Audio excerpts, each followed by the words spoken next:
All right, Sunday morning. How we doing, my boy Nate G's? Yo, what's up, brother? How you doing, man? I'm good. Well, welcome to next week with Yeah. Matty Stu Nate G's. Let's get into it, my friend. Yeah. Um, First, any updates on the No, not yet. extravaganza Although, encounters? we were planning to do, we might do it in not this weekend, in 2 weeks. 2 weeks. So ask me in 2 weeks. We should Yeah. know. So we're listeners. We're staying close to an alert for a swingers party that Yeah, Nate is yeah, going to yeah. with his girlfriend. So But dude, what's wild though is that we've been reached out by multiple couples because like you have to put a profile up, bro. It's so weird, bro.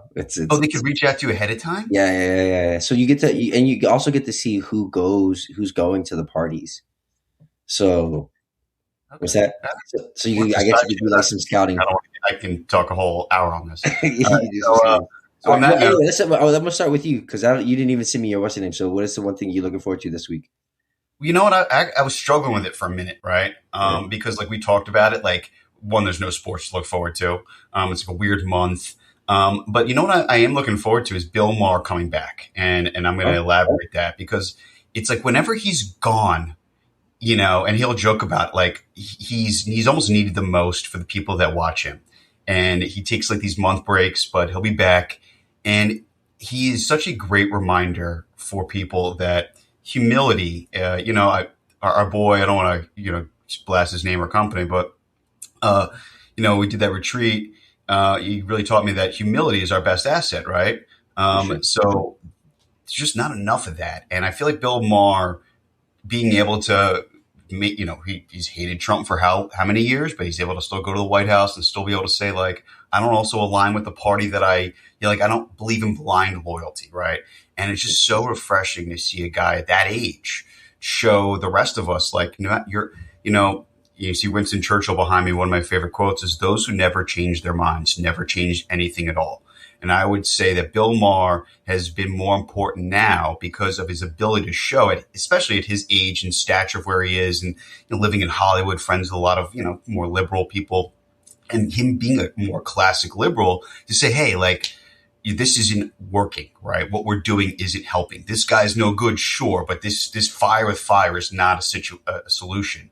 And he speaks so much truth to his audience that I'm looking forward to because this, I don't know if you watched that correspondence dinner. I just gotta say, I am very surprised that Donald Trump went up there and ranted on jokes that he clearly did not like. He even like sidebars, like, who wrote this? Like, that was terrible. They can explain these jokes. And, it was terrible, right? And it's like, we just need some reason. So I feel like Bill Maher brings that the most for someone like me, at least. Oh, question: how old is Bill Maher now? It's like 73, 74. Oh wow, It's great, doesn't he? wow! I didn't know that, dude. Hey, have you? Were you in LA when there was a strip club, an adult entertainment venue on La Cienega called? I think it was called Venus Fair. No, but This I was think I like know this this. had to be like early 2000s. It's the one time I ever saw Bill Maher. He was in the club. Look, you live in LA and you do what we do. I've heard that Bill Maher likes to enjoy his Oh, for sure. Oh, he was life. definitely enjoying himself. It was Yeah, great. I like looked and I was like, man, the guy looks really. And it was like on a random Wednesday or Thursday. I was getting done work. It's like when you work in nightlife, sometimes the only thing that's open is a nightclub when you get. I mean, is a strip club when you get done. So I was like, all right, well, whatever, I'll go. And I remember it because it was like a few blocks, not even maybe like a block down from the Beverly Center. It's no longer there. It hasn't been there for like I want to say at least 2 decades. But yeah, I remember seeing him, and I remember thinking, "Wow, bro, you're like super cool." Because like I would have never picked any like guy who does not media, but like your specific version of media to be in a place like this. So it made me I'll like give him. you on Bill Maher on this. He'll allude to like why he's not married and enjoying single life on the show. But I think he like sometimes I think the audience thinks that he's coming off like a little arrogant. But if, I'm like he's toning it down if anything. Like out. I've seen stories. I've seen him out. Like, I'm like, I don't know. I think he's actually toning it down. Okay, I okay. think So other question, because I don't know if the audience knows this, but if you had to choose, if you had to choose, like in a, like a, I don't know, which one you prefer, Chris Cuomo, Bill Maher. Bill Maher. Wait, what? Yeah. Now listen. One, I think Cuomo has been a little disappointing these last few months, and I've said that to him. I think also Bill Maher, he's more national, if you ask me. Right? I think everyone, left to right, uses Maher as such a barometer. He's kind of put himself in this one of one category where, I'll put it this way: like, very few shows get clip a show like CNN, Fox News will both use Bill Maher clips to prove a point for them and prove a point against them. Right?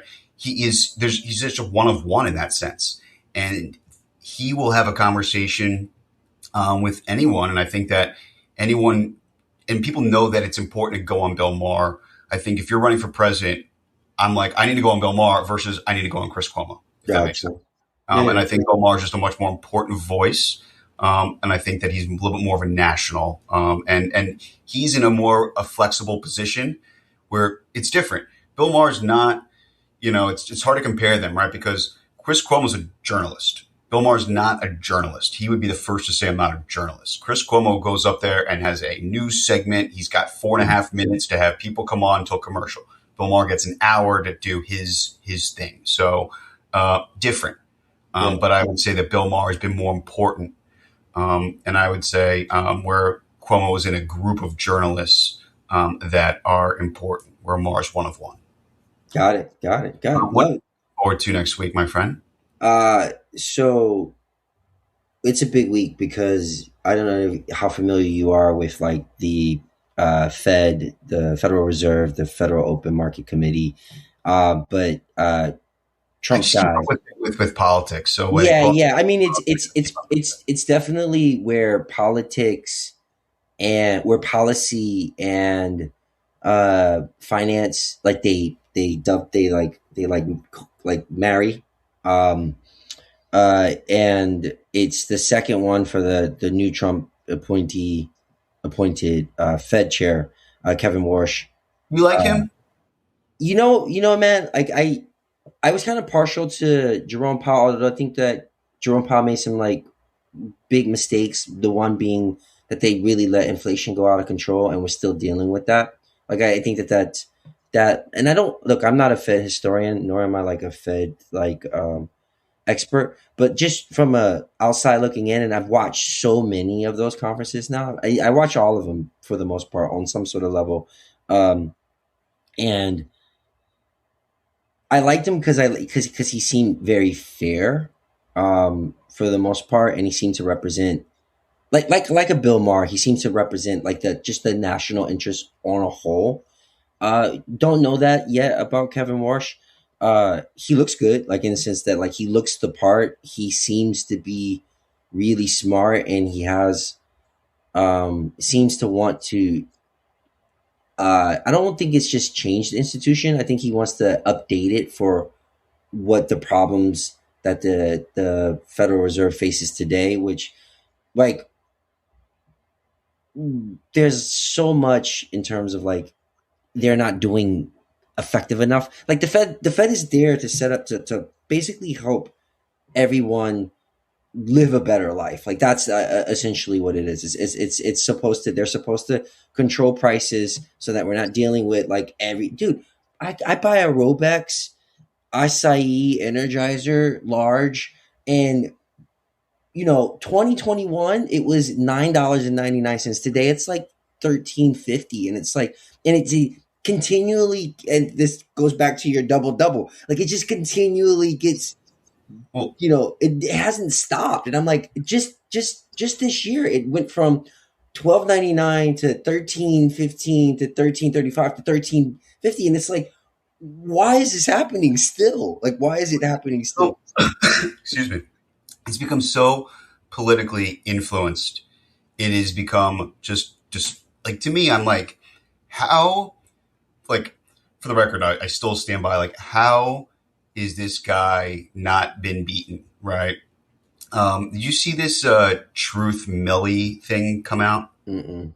All right, so real quick, I don't want to bring this right back because it just it ties into what I'm getting to of like this like when you say about someone appointed for the better interest of the people, and you look at the Fed chair, you look at these positions, you're like, yeah, but look how corrupt politically. And I'm not trying to go down a rabbit hole and saying it's one side or the other, but it is so exposed right now, and so this new truth millisecond thing that Trump is trying to do, where you know how like he makes a post and it changes the market. True. Well, he's like fully bought into that now, where now you can pay access to Oh get. yeah, yeah, yeah. I Oh, heard it. Yes, yes. Okay, yes, I have heard of and this. where I'm like, he's like fully admitting it as far as I'm concerned, right? And like to me, like, and like I'm still like, yeah, I still would have voted for the guy because the other side was just so terrible, which stands Sure. by. Like this guy should be so easy to beat, right? Like I don't like the guy. He should be very easy to beat. And you let this guy do these things, and I just find the response to be just of like 5 year olds not getting their way essentially, Yeah. and not like, well, go read the rules and go beat them, with rules, not like yelling, screaming, and not accomplish anything. Saying Sure, what we do sure. next.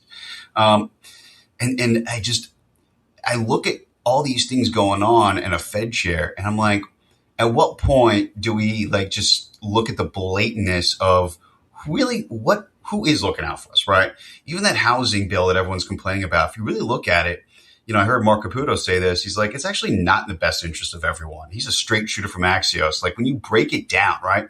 Everything's become so politicized. They put a label to things, and it's like, who really is looking out for the middle class? And I man, and that's why I go back to a Bill Maher because if you listen to him, he's like a blueprint to a middle class of like getting back to just reason, right? Of like blending the policies. I think there's a lot of other good examples of that, but like who's doing that in the positions that are hard to do so, right?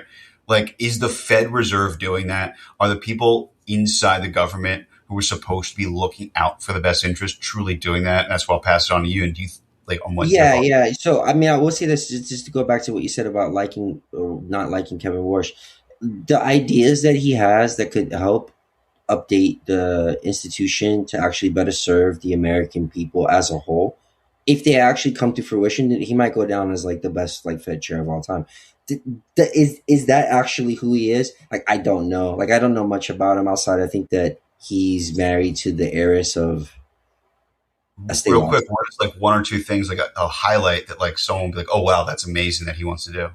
So we don't know specifically. His first meeting was, so they do a meeting every 6 weeks. His first meeting was 6 weeks ago in the middle of June, and the one of the things that he did right away was he is stopping with what they call forward guidance, which is kind of like the Fed. See, the Fed doesn't want to the way that the Fed's been going for at least since I've been a market participant is that they don't want to disrupt the market, so they try to like forecast ahead of where they're going to go, and they have a few different policy tools, but their main policy tool is the overnight uh, cost of money. Like they determine how much it costs for banks to borrow or banks to hold reserves.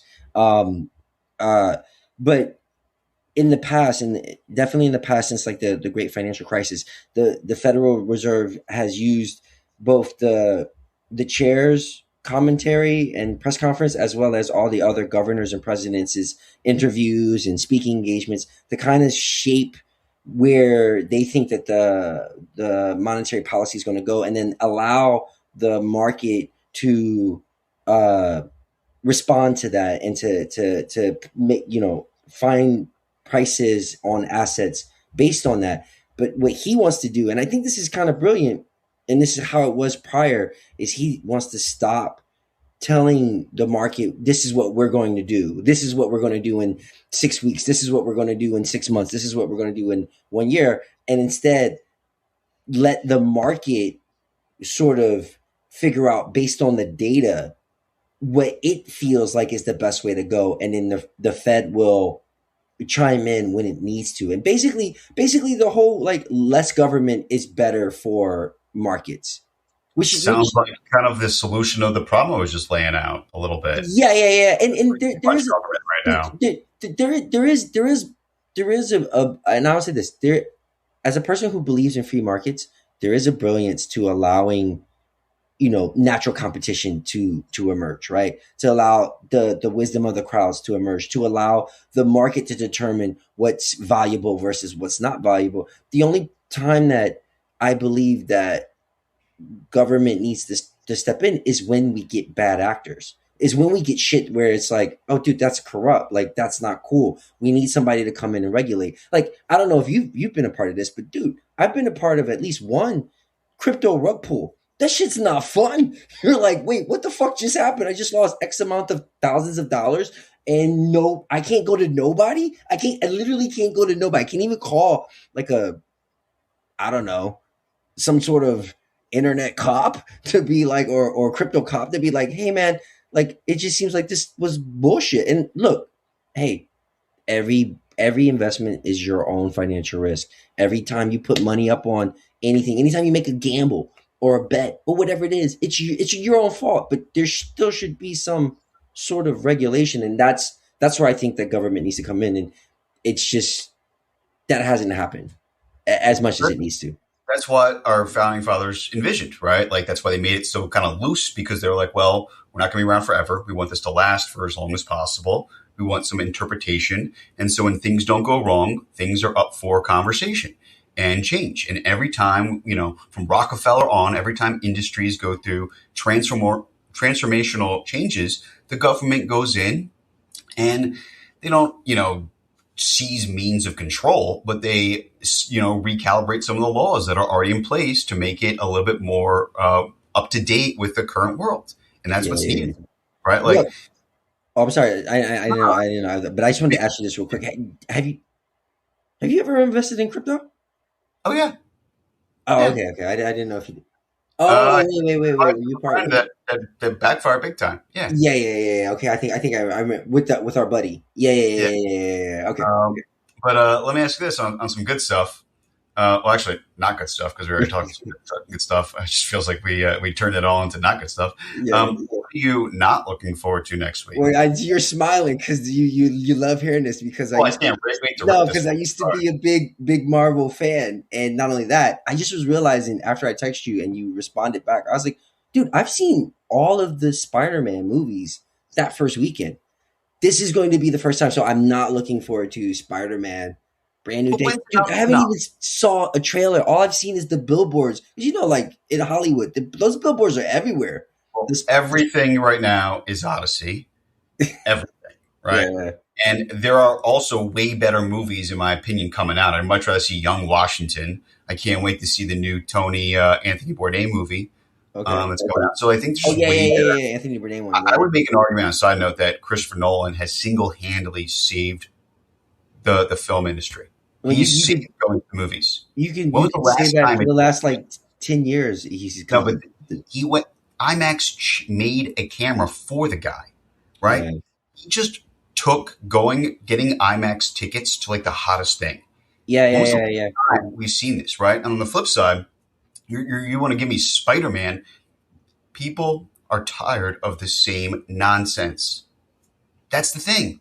I'm not going to movies to see the same thing. I mean, buzz, because who cares? Where the Odyssey is like, wow, no one's ever done this. The story is obviously 3,000 years old, but the process of filmmaking, right? Everything is real that Nolan does. I'm tired of the green screen, superhero, fake bullshit. I am. And you did it. One, you were never a big fan of Marvel. I like a lot of the superhero movies. I saw the Tobey Maguire Spider-Mans. I like the Nolan Batmans, but I'm not going to go invest in Robert Pattinson when I'm like, no. That Batman was actually not that bad. I will say this about Spider-Man. Tom Holland is awesome. He plays the role really well. He's fucking great as Peter Parker. I don't know, man. I haven't even seen the trailer, but I was looking at it. Yeah, because I was kind of stumped on what am I not looking forward to? And I was going to talk about LeBron in Philly, but we could save that for another day. But let's let that brew, because him and Trump are going at it a little bit. They're making videos of each other. Trump, I'm not here to defend the guy. He made a really poor comment about LeBron James. A reporter asked him, who's a better player, LeBron James or Michael Jordan? And in pure Trump fashion, he goes, well, maybe LeBron's a racist. I'm like, this guy makes it so hard for even his supporters to like him. The only thing that I'll like 100% stand by him was like killing the Ayatollah. I'm like, I will go to my grave by that one. Sure. And stand with Israel versus. Hey, let's finish the job. But I will say, I don't even remember the last time I went. I think the last time I saw a Marvel. Oh no, I saw like that Ant-Man movie in the theater. Anyway, yeah, man, not looking forward to it. No. I think Marvel's got a long way to go. I think that's part of what's hurting the movie business, because it's a business that I love. I know that you love, is the fact that we don't have enough Nolans, and that the executives and the people who are greenlighting films would rather do, Spider-Man 75 as opposed to find like really cool new dope shit. It's the same thing that we're disappointed with in the things we love in film and in politics. The people who are making decisions, who I'm like, are you reading the people at all? What are you trying to appease, right? Is my question. Like, are you trying to expand your base, right? Like, this new Spider-Man is not bringing new people to the audience, right? Like, the same, it's the same nonsense. So Nolan went out and did something unique, and people go to that. And now you have everyone in the world saying 70 millimeter IMAX, like it's the hottest thing. So that's, but I'll tell you real quick what I'm not looking forward to, and I won't make it long, but I think that it's important to say, and I've seen this coming for a while, and I felt that after the World Cup, this was inevitable. And now with the recent comments by Mamdani, New York is going to erupt. They're going to send ICE in. It might not be next week. It might be in a week or two, but I believe it could happen next week, but I believe it's coming in. And there's already this eruption in New York where a lot of people had already felt Mamdani was very hateful to the Jewish population with his rhetoric, and that it was not helping the hate. And then his recent video calling for grabbing all your tools and fight, Netanyahu that he means necessary, and then for two people to get stabbed outside of a synagogue the next day. It's really, it's become like he's got almost blood on his hands at this point with his rhetoric. And I've felt that Homan has alluded to going in with ICE, to going with Mamdani. Trump obviously has his eye on it, and I think he needs to get Bibi back on his side to go back at Iran the way he wants to. And he realizes that he messed that up a little bit. And so I think you're going to see Trump trying to massage the relationship with Bibi. And he might, in doing so, also kind of send a message to Mamdani in New York and unleash Homan. And I think that we've seen some really bad images from multiple cities. I don't think that we have any clue how bad it could get in New York City, where it's so condensed. You think Minnesota's condensed, and like forget about it compared to New York City. We haven't gone into New York City. That ICE hasn't gone into New York City. Not to the extent they've held off this operation for a while, and I thought that they're not going to do it during the World Cup because they know the national tension. And I think that he almost wants to wait to the midterms, but I think that New York is actually a win for him to do because, and I'll say this. You want to play into for Trump, if he wants to play it, he's going to ride look how bad the other side is. They're communists, they're terrorist sympathizers. You want to expose that, go to New York where they're going to come out with Hamas flags, with hate, and they're going to meet that rhetoric and give Trump clips for days, right? Look at the other side. Look what Mamdani has done. Mamdani's their poster boy, right? They're going to keep saying, you don't want your city to turn into Mamdani. So I think that politically it actually helps Trump as much as it's bad for the country because Mamdani is not he plays to his base and he doesn't tone down the rhetoric either. So I feel like it's like this inevitable battle of ICE and the Mamdani supporters out there. So I'm not looking forward to it, but I think it's coming. And I just kind of want to, but I also think like what Mamdani said, there's things happening in New York whether ICE goes or not. And I think there's this tension there that I think that, again, not defending this, Trump loves attention. He loves it. So when he sees something like that, I can't help but think like he's like, oh, Let's he's just the do guy it. who's Yeah, yeah. gasoline No, fire. He no, does it bro. really well for what he wants to accomplish. I'm not No, condoning him. bro. He's because I've been rewatching the OG because it's the 15-year anniversary of Game of Thrones. But he's like the OG Peter Baelish Littlefinger. He just doesn't let a moment of chaos pass him by without trying to exploit it. And he always gets the last, like trying to get in a battle of chaos with Trump. It's like, you speak about Game of Thrones. He's like wildfire. He's got the caution all over him. Yet the Democrats keep like, let's keep lighting matches Yeah, around this yeah, guy. yeah, Why yeah, do I yeah. Let's see. throw it to blitz, right? So, hey, bud, All right. much love. Yeah, Great brother. chat. Yeah, yeah. Uh, Next week, man. It'll be great. next, all Good job, right. dude. All right. Hey, everyone, stay safe. We'll see Yeah, you brother. soon. If you're in New York, avoid ice and avoid trouble. But we'll see you soon, everyone. All right. All right. Bye.